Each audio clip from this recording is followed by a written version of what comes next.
All right, friends, here's my why question for the day. Why on earth would anyone tape a fake flower to their pen? To make it look more beautiful.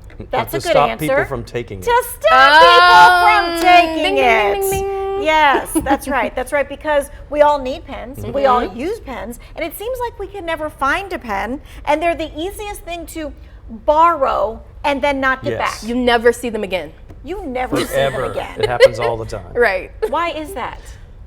I don't know. Just because we're so used to holding them. But that we we They're don't- so easy to when lose, we take too, someone's though. pen. Oh, this is someone else's pen. Well, some do people, know well, that. for that, but I've seen people also tape their name on them just Oh, to. that's true too. I'm going to start doing that. Putting the little flower on there. Yep. I stole this flower from somebody's desk, by the way. Oh. I will bring it back. I will borrow it and bring it back. It's a Anyway, promise. today we are celebrating National Ballpoint Pen Day. Just like any other item, it too has a history.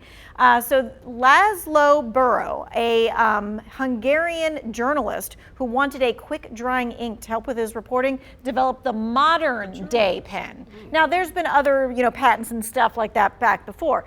But in June 1943, he and his brother, a chemist, took out a new patent with the European Patent Office, made the first commercial models, the Biro pen, I said it the wrong way, which did not have to be refilled. So they, had the ink all the time. Now, while they applied for the North American patent as well,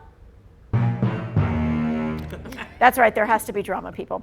According to Time magazine, Reynolds International Pen Company decided to manufacture their own version, even though someone else had the patent, and get it out on stores first. So that was October 29th, 1945. They became the first ever modern ballpoint pen sold in the United States.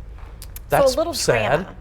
I know that somebody else had it, right, and did it, and then someone said, yeah, we see that patent, but we're still just going to do it anyway.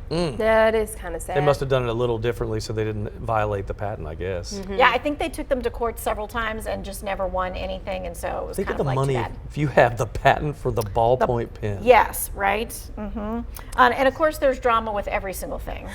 Always. I can't have this pen conversation, though, without bringing out the two wants to know aspect, and that is what kind of pen you use to keep a thief from stealing stuff from your bank account. Do you know what kind of pen you use? No. I don't either. You don't either. Hey, this is something that we all need to talk about. You need to tell your parents, your grandparents, and everybody else who uses a pen to write a check. Look at this. Old school, stealing from a mailbox, washing a check, trying to get money. This is what check washing looks like. Checks are put into a solution, and your writing, it just comes off. The non-security pen, essentially, we have blanked out the pay to field. So how can you stop this from happening? Don't throw your flag up on your mailbox, that you have a check waiting for the mail carrier, because again, that's a sign, right? Winston-Salem PD financial fraud detective Mark Barker says, don't leave a check in the outside mailboxes at the post office either. You need to walk it in. Use a gel pen when you write a check. These gel pens have ink that is harder to wash off.